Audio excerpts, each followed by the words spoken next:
Você já parou para escutar o que fala dentro da sua cabeça? Bem-vindo ao espaço onde ecoam as palavras de Maíse Braga, revelando que tudo é pensamento. Forças vivas que moldam nossa energia, nossa saúde, nosso destino. Mas e se eu te disser que nessa aparentemente simples verdade existe um poder avassalador, capaz de transformar crises em alívio, dores em renascimentos?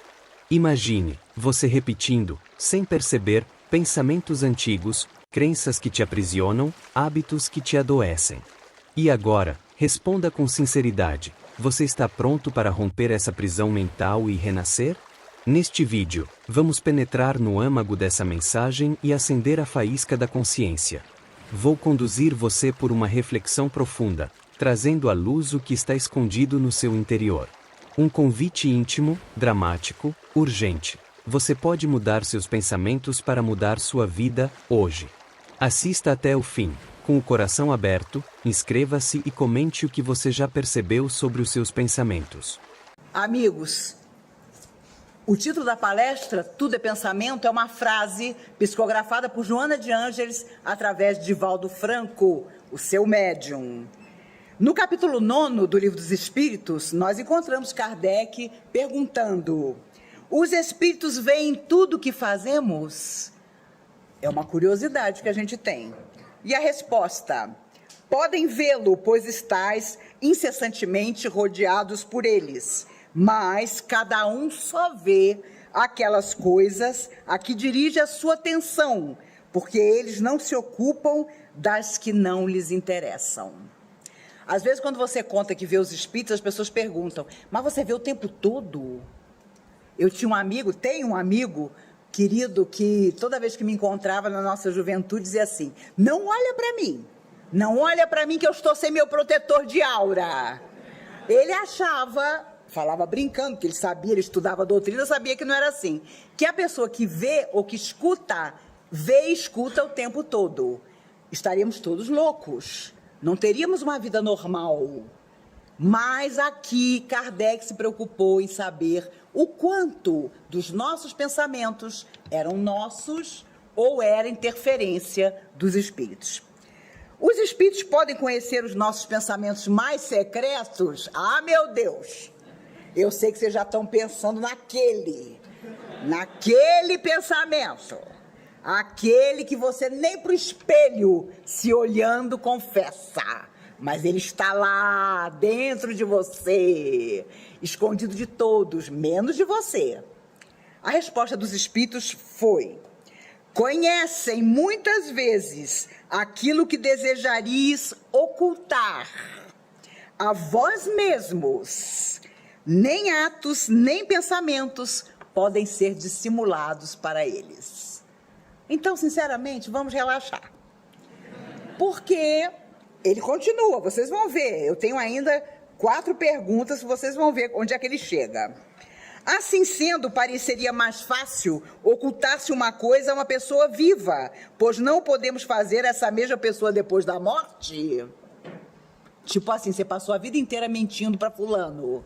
Fulano desencarna e te descobre.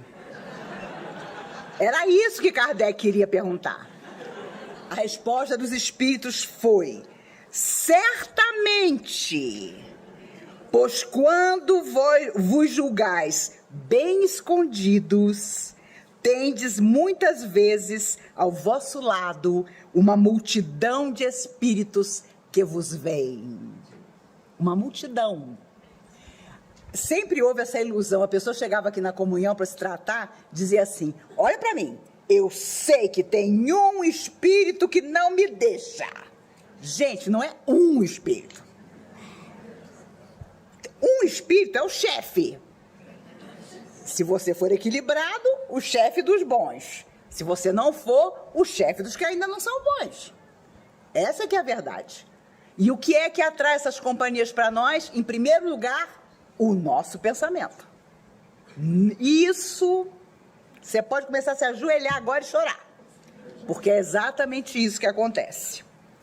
Os espíritos influem sobre os nossos pensamentos e as nossas ações? Resposta: nesse sentido, a sua influência é maior do que supondes, Muito frequentemente são eles que vos dirigem. E você, se achando independente, ninguém manda em mim, ninguém diz o que eu devo fazer. Eu desafio todo mundo. Ninguém é dono da minha vontade. Tomara que você seja totalmente dono da sua vontade. Porque se você não for, você está seduzido, sim, por influências as mais diversas. Paulo de Tarso sabia disso. Os discípulos de Jesus aprenderam isso.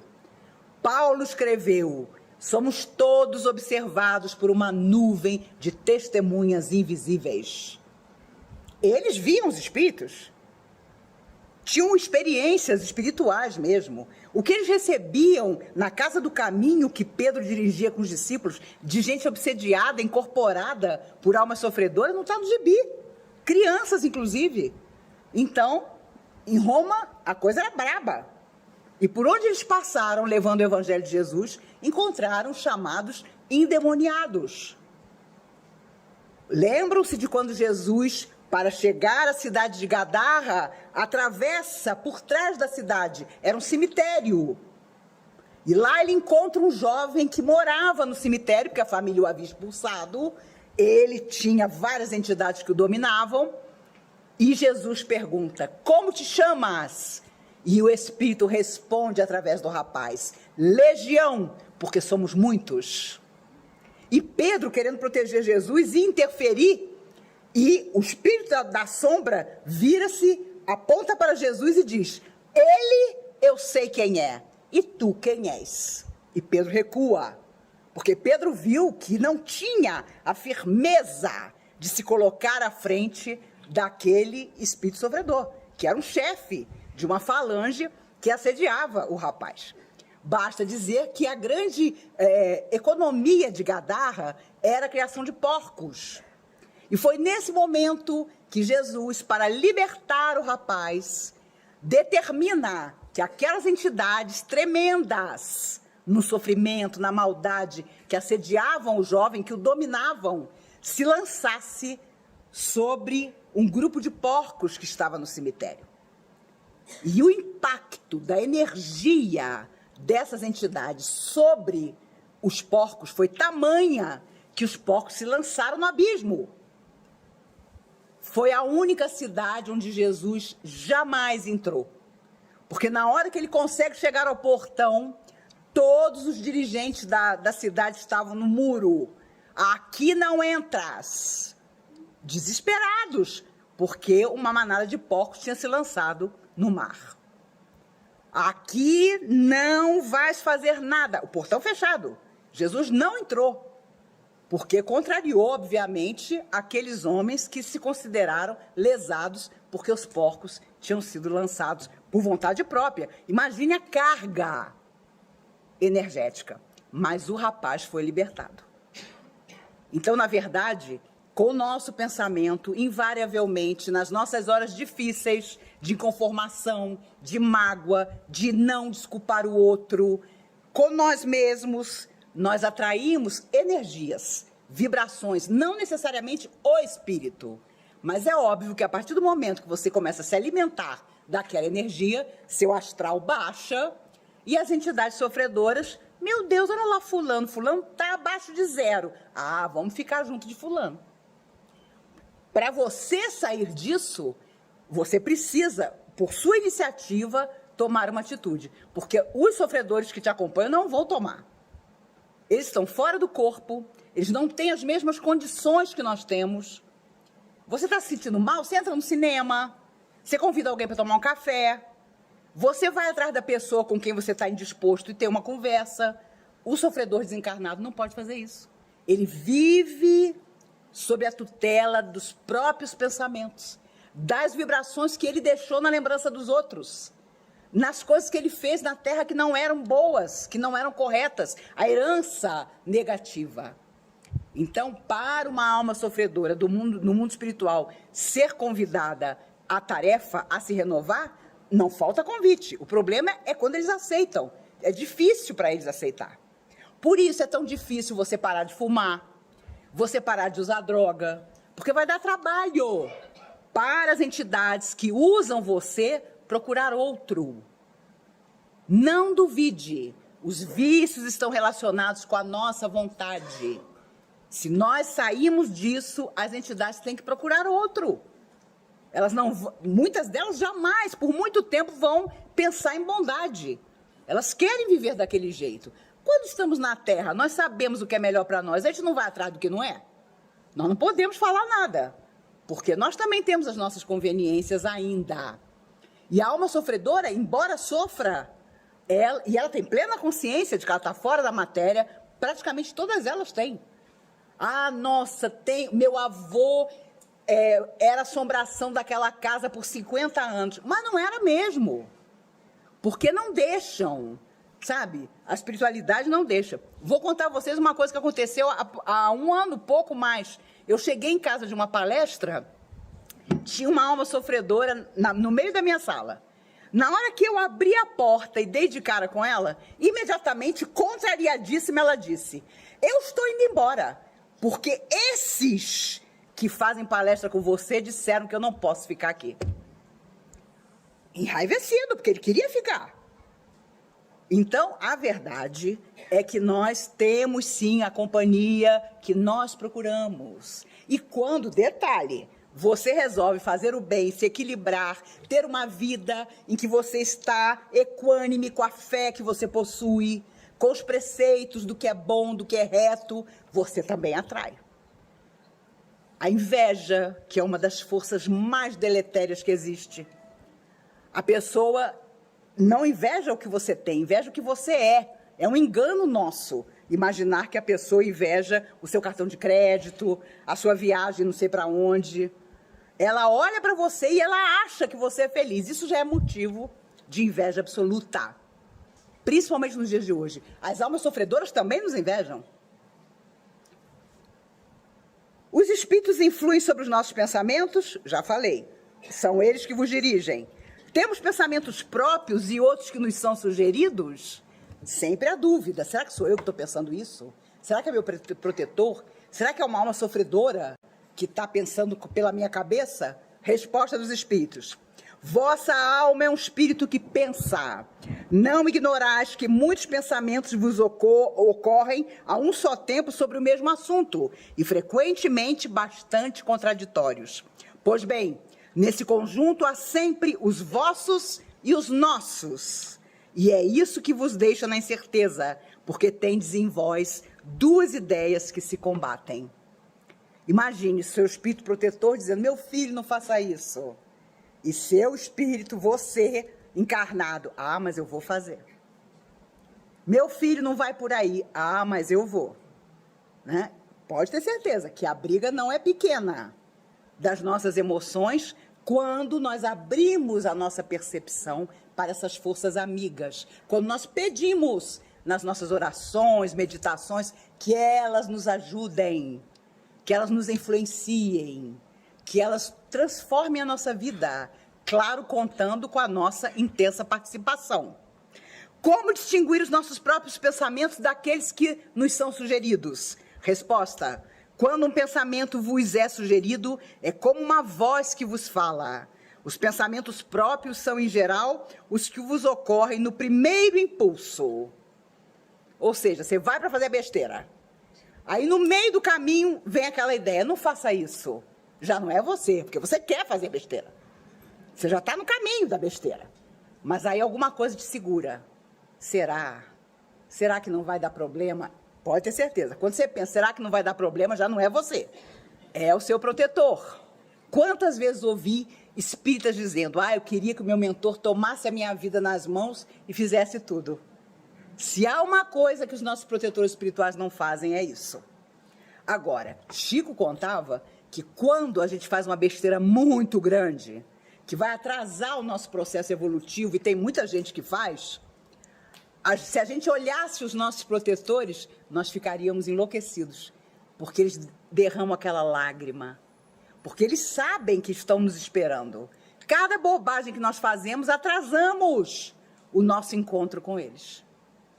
E aqui parece uma besteira isso, mas quando você chegar do lado de lá, que vem aqueles protetores seus, Oh, meu filho, que bom que você voltou. Beijinho, abraço. Mas agora nós não podemos ficar com você. Por quê? Porque eles estão num patamar mais alto. E você fica lá.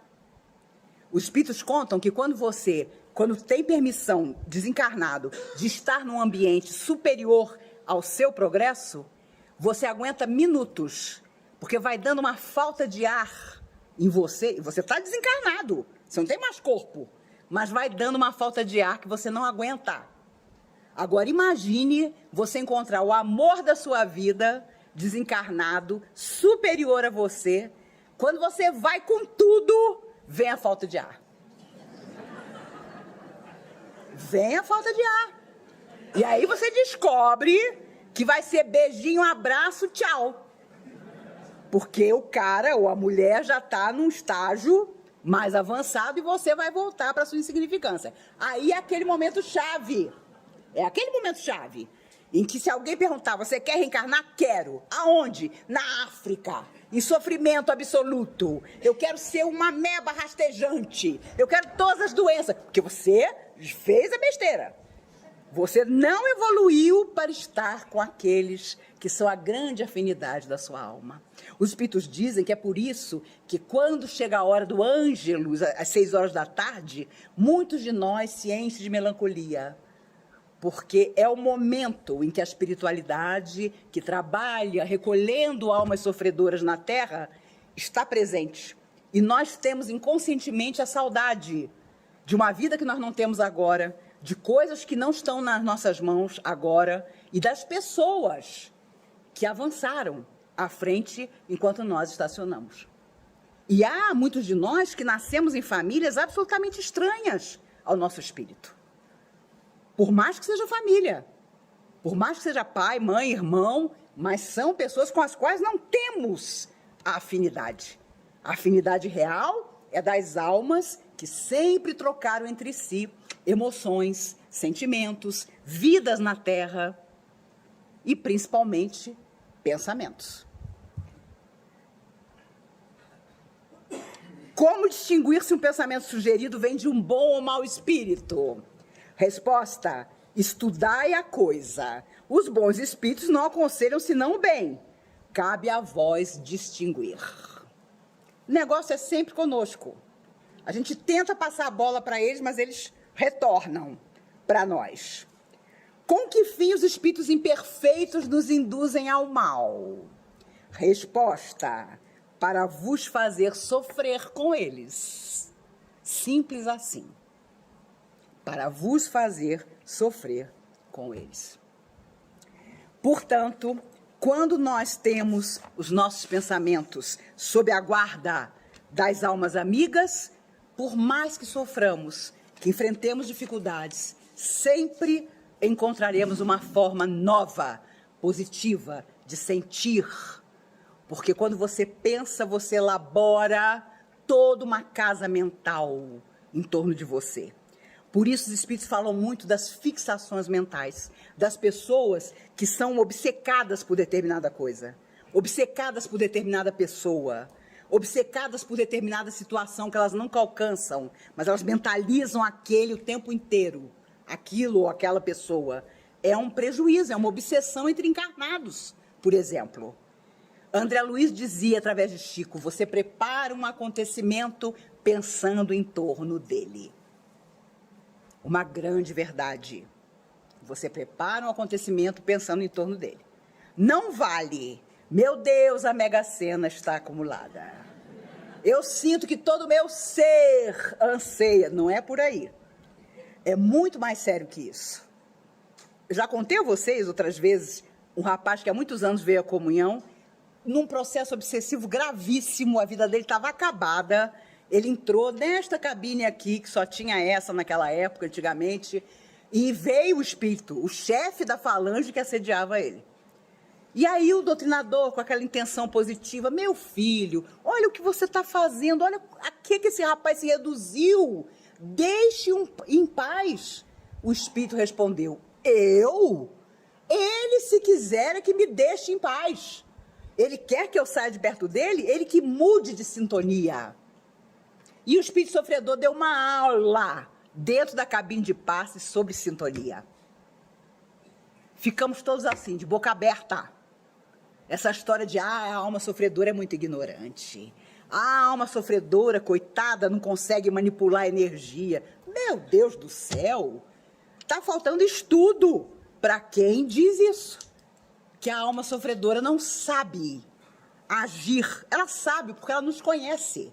Muitos são adversários do passado, que procuraram por nós e nos acharam. Adivinha como? Porque existe um lado em nós que eles sabem que existe. Nós ainda não modificamos. Aí, piba. Não me esqueço nunca de uma moça que veio também num processo obsessivo grave, uma moça linda. Ela entrou na cabine de passe, vieram as entidades sofredoras, de repente se apresentou o chefe, porque tem sempre um chefe.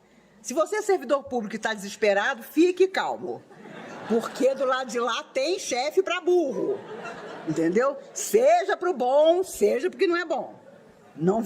Você não vai se livrar de chefe tão cedo.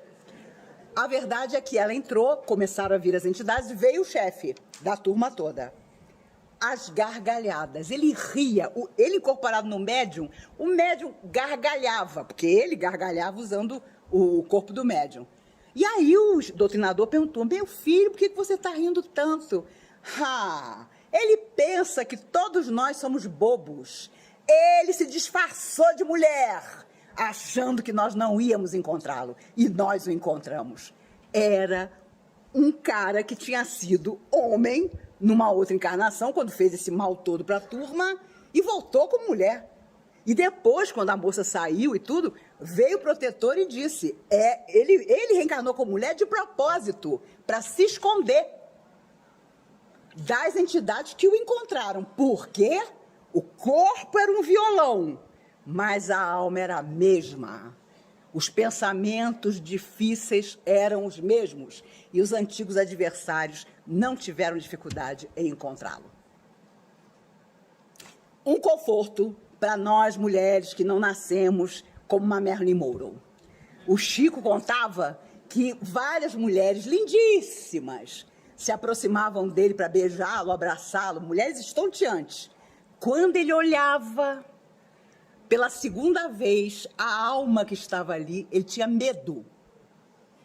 Elas tinham nariz de bruxa. Olha que maravilha. Você do lado de uma colega de trabalho estonteante, que os homens do seu trabalho fazem questão de estar no elevador com ela, entendeu? E você sabe disso. Se deixar, você desce e sobe escada, mas ela vai ter lugar sempre no elevador. Você imaginar que ela tem um nariz de bruxa. Meu Deus, que coisa confortadora. E o Chico dizia que muita mulher com uma tremenda embalagem, no fundo, era uma alma terrível, né? E o contrário deve ser verdade também, né? Devem ter pessoas cuja beleza não é essa coisa toda, mas cuja alma guarda ali a beleza que a alma tem quando sai do corpo. O nosso problema é que a gente tem corpo, então já complica, né? Para vocês terem uma ideia de como isso é sério, esses quadros que nos rodeiam, quando nós desencarnamos, se eles se fixaram muito na nossa memória, eles continuam a nos acompanhar. É por isso que determinados pesadelos, quando a gente dorme, estão relacionados a quadros mentais que nós temos. É por isso que a alma suicida sofre por um longo tempo, porque ela reprisa incessantemente o instante do suicídio. Infelizmente, do ano passado para cá, uma verdadeira epidemia de suicídios no mundo e no Brasil também. O Chico comentava que de todas as formas de morte, quando a pessoa se jogava na frente de um trem, era uma coisa assim, porque dilacerava o perispírito todo. E eu me recordo que uma vez, um moço que tinha se atirado na frente de um trem lá no Rio de Janeiro, se comunicou aqui na comunhão. Havia lápis e papel em cima da mesa para os médiuns psicógrafos utilizarem. Ele, incorporado na médium, aos prantos, catava catava, usando o corpo do médium, os lápis e os pedaços de papel e fazia assim no corpo do médium. Então, o protetor nos disse, ele não está vendo lápis e papel, ele está vendo os pedaços do corpo físico dele dilacerado pelo trem. E ele está enlouquecido de dor, porque muitos enlouquecem no outro lado da vida. E ele queria juntar de novo os pedaços de um corpo que não existia mais. Então, vejam o que é a cabeça da gente. Se ela trabalha a nosso favor, felizes de nós. Se ela trabalha contra nós, nós temos um grande adversário a vencer. Preste muita atenção no que vem agora. Até aqui, Maíse nos mostrou como pensamentos negativos agem como forças vivas, drenando nossa energia, adoecendo corpo e alma. E se você já sentiu esse peso, pare e pense. Quantos hábitos mentais você repete todos os dias sem se dar conta? Vamos fazer uma pausa. É essencial que você identifique dentro de si, agora mesmo, uma dessas correntes invisíveis que te puxam para baixo. Até aqui, você consegue se perceber? Isso faz sentido para você? Mas o verdadeiro ouro ainda está por vir. A parte mais forte desta mensagem está prestes a emergir. A centelha da transformação, o instante em que aprendemos a reformular nossos pensamentos, substituindo pensamentos tóxicos por crenças libertadoras. Essa próxima parte pode transformar sua forma de ver a vida. E muitas vezes, nós somos pessoas simpáticas, agradáveis, educadas, e os outros lançam flechas, são verdadeiras flechas. Sabe a flecha do índio? São energias em forma de flecha que vêm na nossa direção para nos atingir.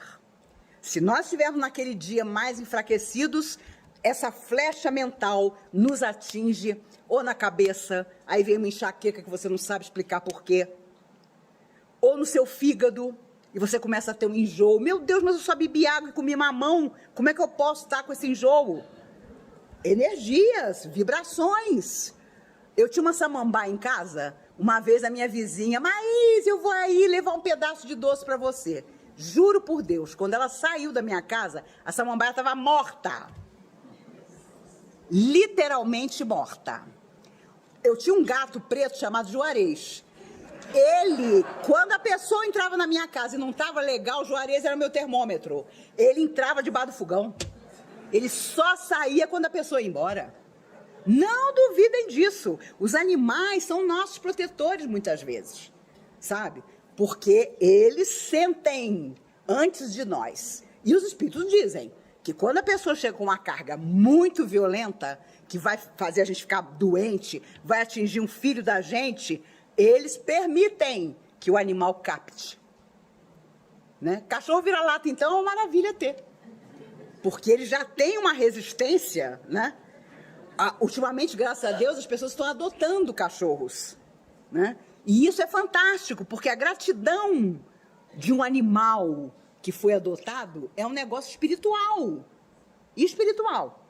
E é claro, o animal convivendo com a gente troca psiquismo.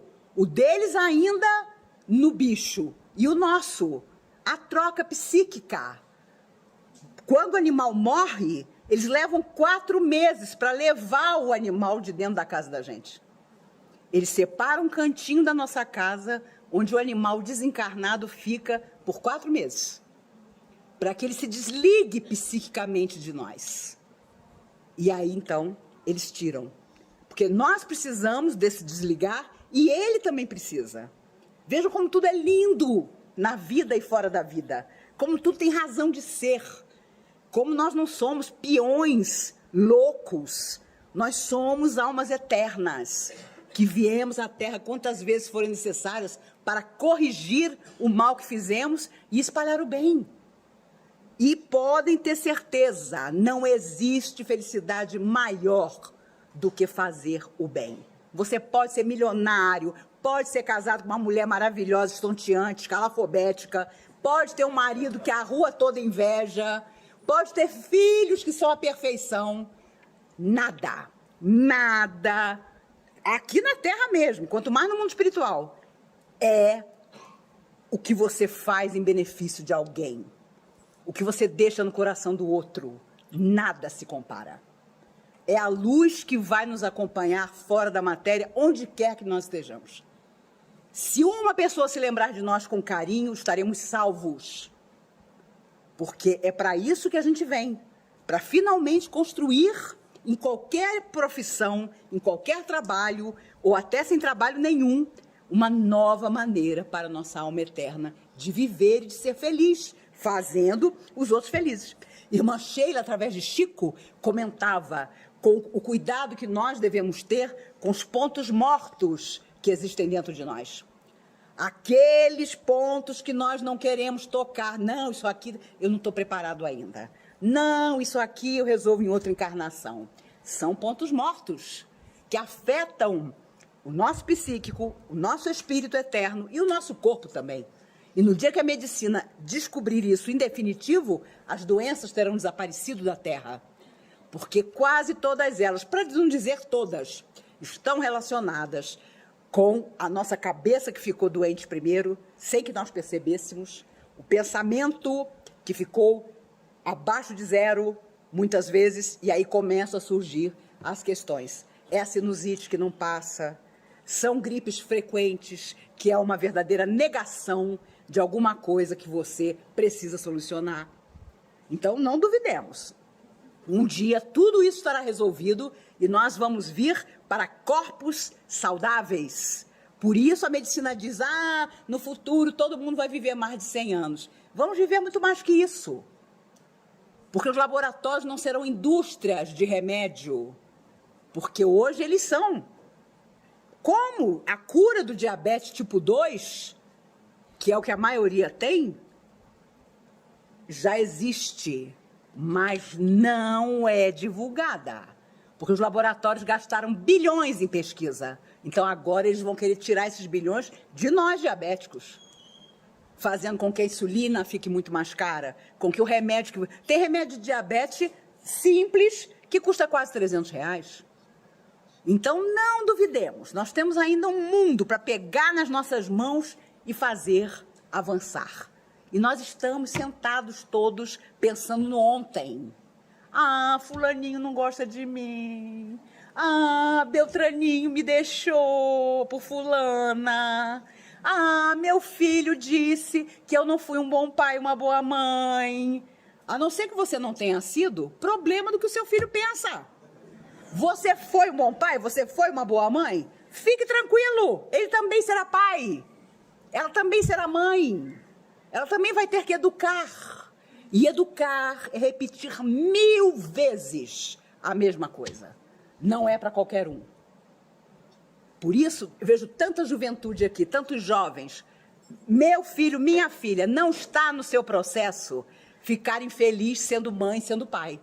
Não está no seu espírito, não tenha filho. Porque a partir do momento que você tem, é uma alma que vem do espaço. E você vai prestar conta do filho que você trouxe para a Terra, das coisas que você semeou no coração dele. Não duvidemos, nós vamos ter dificuldade para explicar que teve uma hora que a gente não queria mais ser um pai educador, ser uma mãe zelosa, a gente não tinha tempo, parecia que estava tudo tão bem. Então, quantos e quantos pais eu já conversei e a frase era sempre: eu nunca imaginei que meu filho estivesse vivendo esse drama. Muitos chegam ao suicídio e aí a família toda adoece, porque cai todo mundo na realidade. Como que ele precisou tanto de ajuda e nós, por algum motivo, não estávamos ali para ajudar? Emmanuel conta que quando Pedro passava abraçando as pessoas, e a sua mão, Jesus já tinha sido crucificado, curava. Era tamanha a energia de Pedro que os familiares dos doentes colocavam as camas, as macas, em fila por onde Pedro ia passar. Porque a sombra de Simão Pedro, incidindo sobre o doente, curava o doente. E a pergunta que eu faço a todos nós é: qual a qualidade da nossa sombra? Porque ainda que você diga que não tem nada para doar, que você é sombra, que a sua sombra tem o poder de mudar, o poder de curar, como a simples sombra de Pedro tinha, quando incidia sobre os enfermos. E o povo sabia disso. Então colocava, sabia que não ia chegar muito perto de Pedro, colocava o doente ali, porque quando Pedro passava, as pessoas ficavam curadas. E temos que nos perguntar o que a nossa vida está curando dentro de nós e em torno de nós também. Por isso, claro, Jesus afirmava: vai, não peques mais, para que não te aconteça coisa pior. Porque quantos ele curou, mas voltaram aos desequilíbrios que tinham trazido a doença e voltaram a enfermar e morreram. Porque nem o próprio Cristo, a alma mais perfeita que já viu na Terra, tinha o poder de fazer com que a pessoa não errasse mais. Mas ele avisou: vai e não peques mais, para que não te aconteça coisa pior. No mundo espiritual, no Hospital Maria de Nazaré e outros que recebem almas suicidas, os hindus trabalham com hipnose para retirar do suicida os pensamentos que o levaram ao suicídio.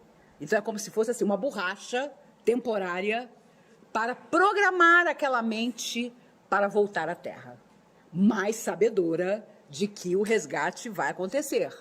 Entretanto, é preciso passar como se fosse uma borracha mesmo. E a hipnose consegue fazer isso no mundo espiritual, para que a pessoa esqueça aquela hora tremenda em que ela desistiu, em que ela planejou sair da vida.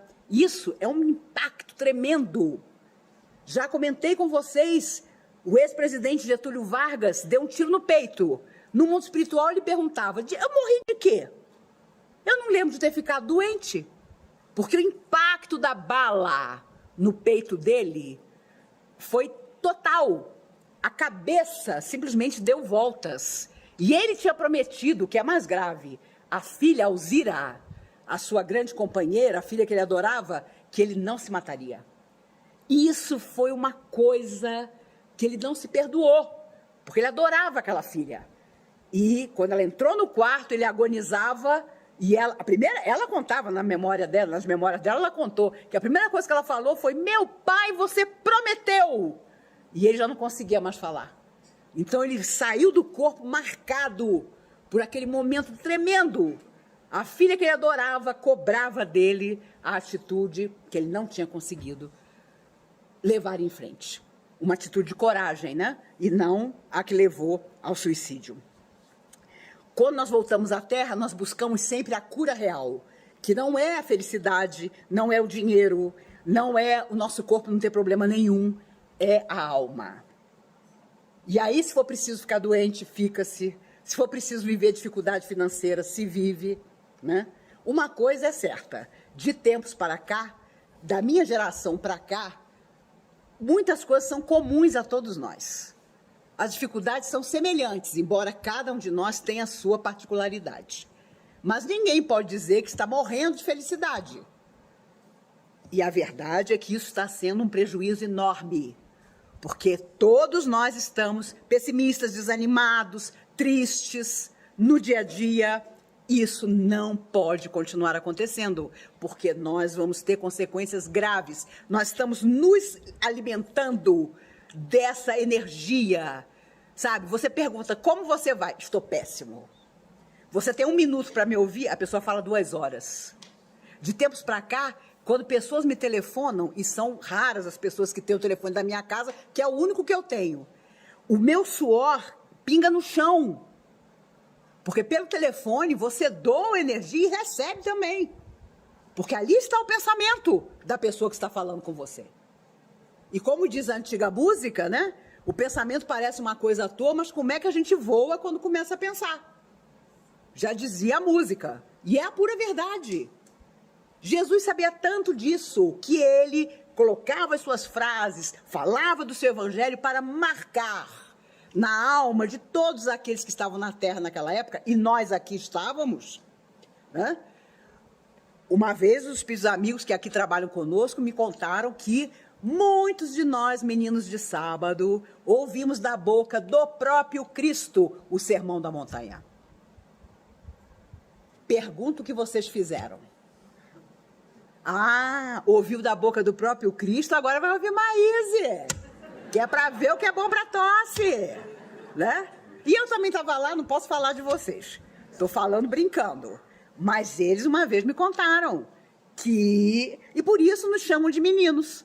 Os espíritos amigos nos apelidaram de meninos porque eles dizem, só ontem a noção do belo e do verdadeiro chegou ao nosso coração. Somos todos meninos. E se incluíram, coitados, né? Quando, na verdade, eles têm uma maturidade já e um progresso espiritual que nós, encarnados, ainda não temos. E os desencarnados aos montes que estão aqui hoje, muitos se preparando para voltar à Terra, temos que falar a eles também, dizendo, venham, venham que está tudo praticamente ótimo. Né? Porque vai que desencoraja, né? Venham, vocês são a geração que vai mudar o mundo, não é? Outro dia houve uma passeata no Rio de Janeiro para falar do clima, para falar da proteção às florestas. Um repórter da Globo, desavisado, pegou um garotinho de 3 anos e perguntou para ele, o que você quer? O garoto, muito sério, 3 anos, salvar o planeta. Eu falei, obrigada, senhor, eles chegaram. Eles chegaram. Não vai ter jeito, não é? Essa garotadinha... Eu já contei isso para vocês aqui uma vez. Há tempos atrás, um pai e uma mãe católicos trouxeram uma menina de 6 anos para falar comigo aqui. E aí contaram, olha, nós não somos espíritas, mas a nossa filha começou a dizer em casa, eu preciso assistir a palestra da Maíse. Aí ficou todo mundo pirado. Quem é essa Maíse? Meu nome não é muito comum. O cara trabalha no Banco do Brasil. Aí ele começou a perguntar, vocês conhecem uma Maíse? É uma pastora? Aí o pessoal do banco, né? Porque eu sou daquelas que faz palestra de graça para o Banco Central e para o Banco do Brasil, disse, é a Maíse lá da comunhão. O casal trouxe a menina. A menina me mostrou um papel onde ela tinha desenhado um campo de girassóis, eu e ela de mão dada, atravessando o campo de girassóis. Eu, idiotizada, nos meus 60 anos, que eu já tinha 60 anos, olhei e falei, que lindo! Você desenhou eu e você de mão dada nesse campo de girassóis. E o pai dizendo para a menina, fala para ela o que você disse lá em casa. A menina muda. Aí eu falei, pode falar, 6 anos. Ela, com toda a autoridade, disse para mim, é que eu disse a eles que antes de eu nascer, eu já assisti a sua palestra aqui na comunhão. Juro, a minha perna virou uma geleia. Eu não lembro quem estava aqui comigo, mas alguém botou uma cadeira atrás de mim, porque viu que eu tinha ficado branca. E aí, com a maior tranquilidade, os espíritos amigos disseram, tá vendo, Maíse, como é bom começar cedo? Quem te viu fora do corpo agora está dentro do corpo. E vem para dizer, será que ela ainda está lá?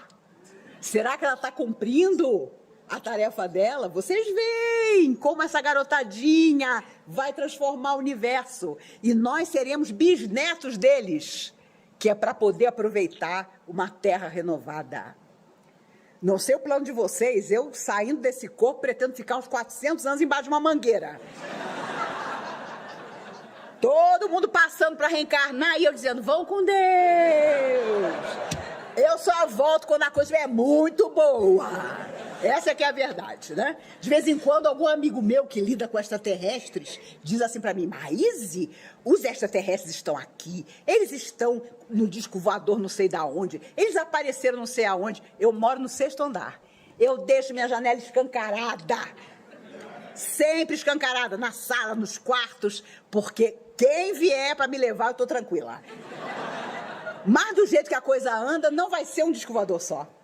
Vão ser 2. Um comandado por um unicórnio, o outro por um zumbi. E aí ainda vai valer meu livre-arbítrio. Irei com o zumbi ou com o unicórnio?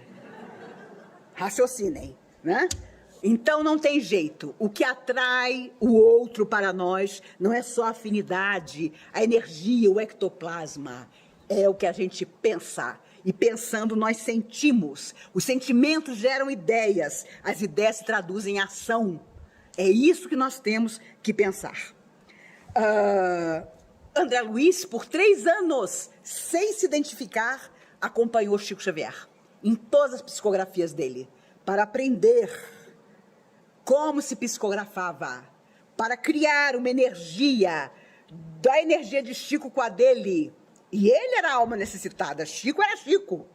Mas durante 3 anos, ele foi autorizado por Emmanuel a acompanhar Chico em toda parte, para que se criasse a afinidade. Tempo é sábio. O tempo faz com que você se afinize cada vez mais com aquelas pessoas com quem você tem que cumprir um destino. Nem preciso falar da relação da mente com a mediunidade. Através da nossa cabeça, os espíritos vêm e se comunicam. Tenhamos psicografia, tenhamos psicofonia, tenhamos incorporação, efeitos físicos, cura. Eles precisam se utilizar do que nós temos de bom para trabalhar. Por isso, o médium tem que estudar, tem que ser bom minimamente.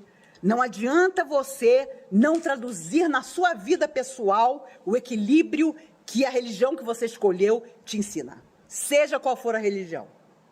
Espiritismo mais ainda, porque nós conhecemos os detalhes do mundo espiritual. Conhecemos profundamente essa relação daquele que não tem mais corpo conosco, que por enquanto estamos no corpo. Então, a nossa responsabilidade de mudar a nossa vida é total. Nem preciso dizer, jovens e crianças são mais sensíveis a essas flechas mentais. Tem criança e adolescente dando tanto trabalho que um dia, nas escolas, vai ter roda de conversa para discutir a mediunidade que essas crianças e adolescentes têm. Porque eles também estão sendo atacados por essa energia que não quer que a Terra avance, não quer que nós avancemos. Em 1857, porque os espíritos que não são bons atuam tentando nos atingir para vos fazer sofrer com eles. É a mesma coisa até hoje. E eu me lembrei, aliás, foram os espíritos amigos que me lembraram essa semana lá em casa, que nós temos uma história, né, no folclore que tem tudo a ver conosco, que é a história da cigarra e da formiga. Nós, com certeza, fomos cigarra por muito tempo, achando que não precisávamos de nada, não precisávamos nos cuidar, não precisávamos ter na nossa vida equilíbrio para sustentar os dias difíceis. A formiga não é boba, ela sabe que o inverno vem. E nós, sabedores das lutas, dos sofrimentos, das perdas que passaríamos, ainda vivemos na flauta, em muitas vidas. Agora nós queremos tudo. Queremos a felicidade perfeita, queremos a beleza perfeita, queremos o dinheiro maravilhoso, invejamos o nosso vizinho, achando que ele tem o que nós não temos. Essa é que é a verdade. E às vezes ele é muito mais sofredor do que a gente, mas disfarça melhor. E por aí vai. Então, a formiga é bem um exemplo que nós deveríamos seguir.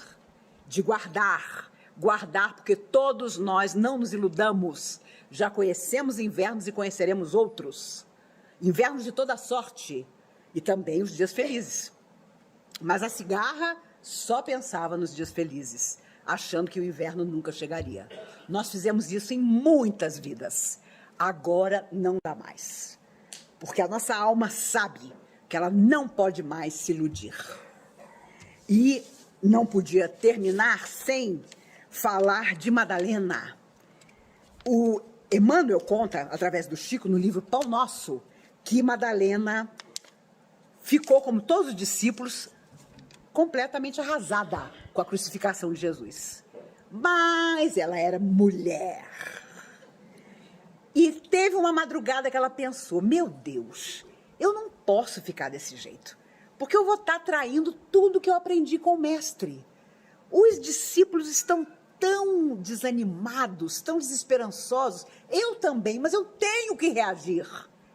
E a reação dela foi, vou até o túmulo, vou até onde ele está enterrado, para aurir forças, para seguir a minha vida com o exemplo dele. E quando ela chega, O dia ainda não tinha amanhecido. Os apóstolos, depois de muito chorar, estavam dormindo. Jesus aparece. Por que procuras entre os mortos aquele que vive? E Emmanuel, maravilhoso, na mensagem diz: sejam como Madalena, que acordou antes, porque depois seria tarde. Ela sabia que ela tinha que reagir àquela desesperança. Já imaginou você seguir um cara que jura que veio transmitir a mensagem da sua vida, da vida de todos, e o cara terminar crucificado como um ladrão? Não foi mole. Ficou todo mundo na estica do chão. Mas ela, mulher, né? Vocês sabem como é mulher. Acordou antes, pegou uns lenços, um óleo e pensou: eu vou até o túmulo para cuidar do cadáver de Jesus. E eis que ele aparece. E ela vai correndo contar. Acorda os discípulos. Jesus tinha voltado.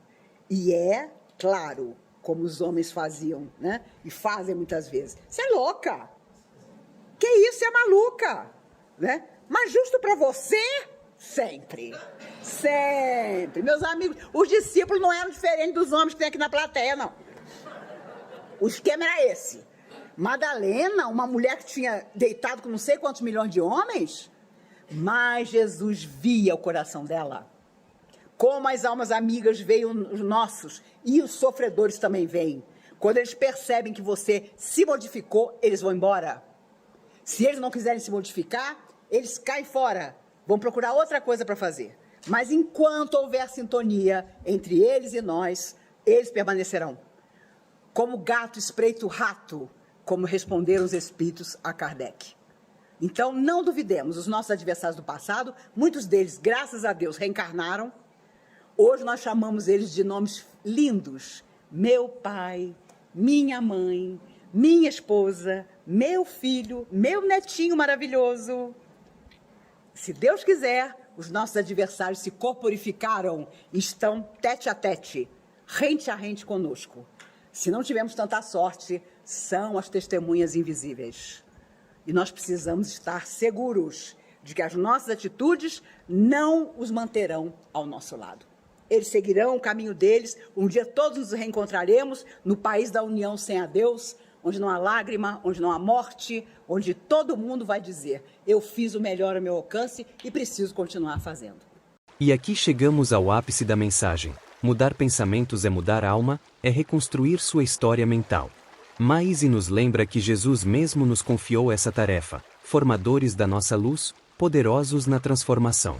Agora, cabe a você, quais pensamentos antigos você vai libertar? Transformar o hábito mental não é mágica, é um ato de coragem, empatia consigo e com o outro. É substituir críticas por gentileza, ruminações por gratidão, culpa por perdão. É assumir a autoria da vida, desacorrentar-se das crenças que não te servem mais.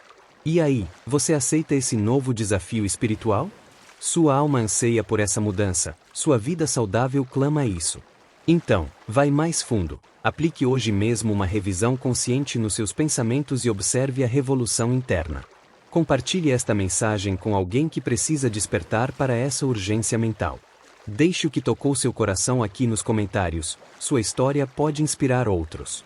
Inscreva-se e siga com a gente nessa jornada de luz.